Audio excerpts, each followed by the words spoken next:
तो आखिर कौन बनेगा भारत का अगला नया उपराष्ट्रपति? किन नामों को लेकर चल रहा है मंथन, किन नामों पर हो रही है सियासत, किन बातों को ध्यान में रख रही है बीजेपी, और क्या उपराष्ट्रपति के चुनाव में भी फंस सकता है कोई सियासी पेच? नाम के ऐलान में होगी देरी, इन सब पर करेंगे चर्चा। नमस्कार, आप देख रहे हैं इंडिया की दहाड़, मैं हूं आपके साथ ओम पांडे। तो देखिए, भारत के जो पूर्व उपराष्ट्रपति हैं जगदीप धनखड़, अभी उनके इस्तीफे को हुए जो है कुछ ही दिन हुए हैं, 3 ही दिन हुए, और उसी बीच उस इस्तीफे पर तो सियासत चल ही रही है। सियासत इस बात पर भी हो रही है, सवाल इस बात पर उठ रहा है कि आखिर धनखड़ ने अचानक इस्तीफा क्यों दिया।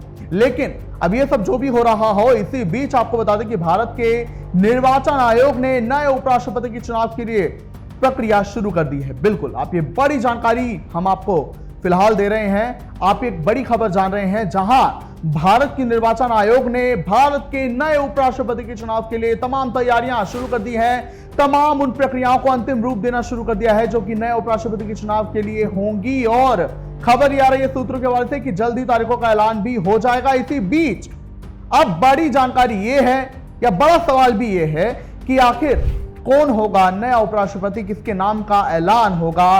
क्या ये बीजेपी का होगा या फिर ये एनडीए का होगा? यानी कि एनडीए का घटक दल का तो ये नेता होगा, लेकिन क्या ये बीजेपी से होगा कि नहीं, ये बड़ा सवाल है। तो अब इन्हीं सब पर हम चर्चा करेंगे। तो देखिए, धनखड़ के इस्तीफे को लेकर जो तमाम सवाल विपक्ष ने उठाए हैं कि ये पहले से स्क्रिप्ट लिखी हुई थी, वो किसी बात को लेकर परेशान थे बीजेपी के नेताओं से, नड्डा से उनकी जो है किसी बात को लेकर अनबन चल रही थी, और भी तमाम बातें थी।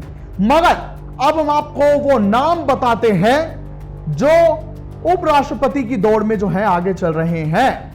पहले आप ये जान लीजिए कि आखिर चुनाव आयोग क्या कर रहा है। तो आपको बता दें कि चुनाव आयोग ने जो है नए उपराष्ट्रपति के चुनाव में जो प्रक्रिया होती है, यानी कि निर्वाचक मंडल, इसके अलावा आपको बता दें कि तिथियों के लिए उन्होंने प्रक्रिया फिलहाल शुरू कर दी है, और भी कई बातें जो है चुनाव आयोग ने रिटर्निंग ऑफिसर नियुक्त कर दिया है। तो अब हम आपको बता दें कि आखिर चुनाव आयोग क्या तैयारी कर रहा है फिलहाल नए उपराष्ट्रपति के चुनाव के लिए। तो जानकारी यह है कि चुनाव आयोग ने निर्वाचक मंडल और रिटर्निंग ऑफिसर की ये जो प्रक्रिया है नियुक्त करने की, उसकी तैयारियों को अंतिम रूप देना शुरू कर दिया है, और जल्द ही तारीखों का ऐलान चुनाव आयोग कर देगा। अब आप ये जानिए कौन इस उपराष्ट्रपति पद की दौड़ में आगे चल रहा है।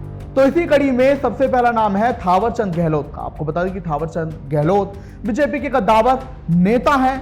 वो फिलहाल कर्नाटक के राज्यपाल हैं। उन्हें 2021 में कर्नाटक का राज्यपाल नियुक्त किया गया था।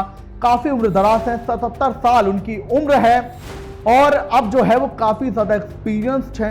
तो ऐसे में जो है ये नाम सबसे आगे चल रहा है, क्योंकि राजनीतिक विशेषज्ञ कह रहे हैं कि बीजेपी की पूरी कोशिश यही है कि जो नया उपराष्ट्रपति हो वो बीजेपी की विचारधारा को हो, बीजेपी का ही हो, क्योंकि जो ये जगदीप धनखड़ थे ये भी बीजेपी के ही थे। लेकिन क्योंकि ऐसे में खबर यह है कि बिहार चुनाव भी है, तो ऐसे में एनडीए में जो है एनडीए का नेता नामित हो सकता है, लेकिन बीजेपी का शायद कोई उपराष्ट्रपति ना बने, कोई और सहयोगी दल से भी हो सकता है। लेकिन फिलहाल जो भी है, थावरचंद गहलोत बहुत आगे चल रहे हैं, क्योंकि इनकी उम्र भी बहुत ज्यादा है और उम्र के साथ अनुभव भी बहुत ज्यादा है, और ये बीजेपी की टॉप लीडरशिप के करीबी हैं, काफी कद्दावर नेता हैं। इन्होंने ग्रेजुएशन की हुई है मध्य प्रदेश की एक यूनिवर्सिटी से।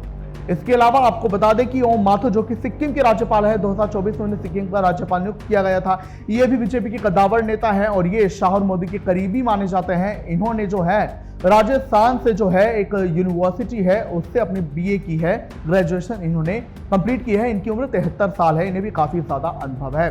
इसके अलावा आपको बता दें कि कई नाम, तो अब आप ये जान लीजिए कि इसमें एक बड़ा नाम है राज्यसभा के मौजूदा उपसभापति का, जो है हरिवंश। आपको बता दें कि ये जेडीयू के नेता हैं। 2020 में फिर से राज्यसभा का जो है उपसभापति बनाया गया। इनकी उम्र 69 साल है, इन्हें भी काफी ज्यादा अनुभव है।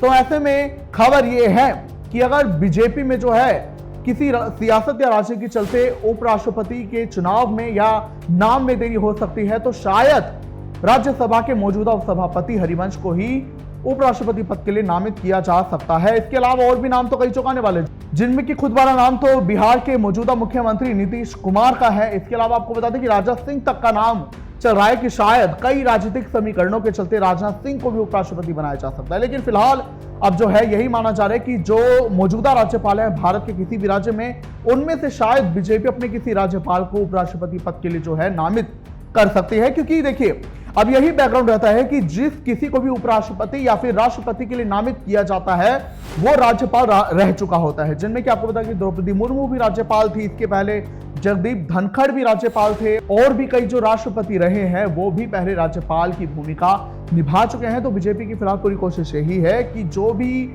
नेता उपराष्ट्रपति पद के लिए उसका नाम आगे दिया जाए वो राज्यपाल रह चुका हो। तो मैंने आपको वो नाम भी बताए हैं जो फिलहाल राज्यपाल की भूमिका निभा रहे हैं। तो आपको क्या लगता है कि कौन बन सकता है भारत का अगला उपराष्ट्रपति, या किसे बनाना चाहिए, हमें जरूर बताएं।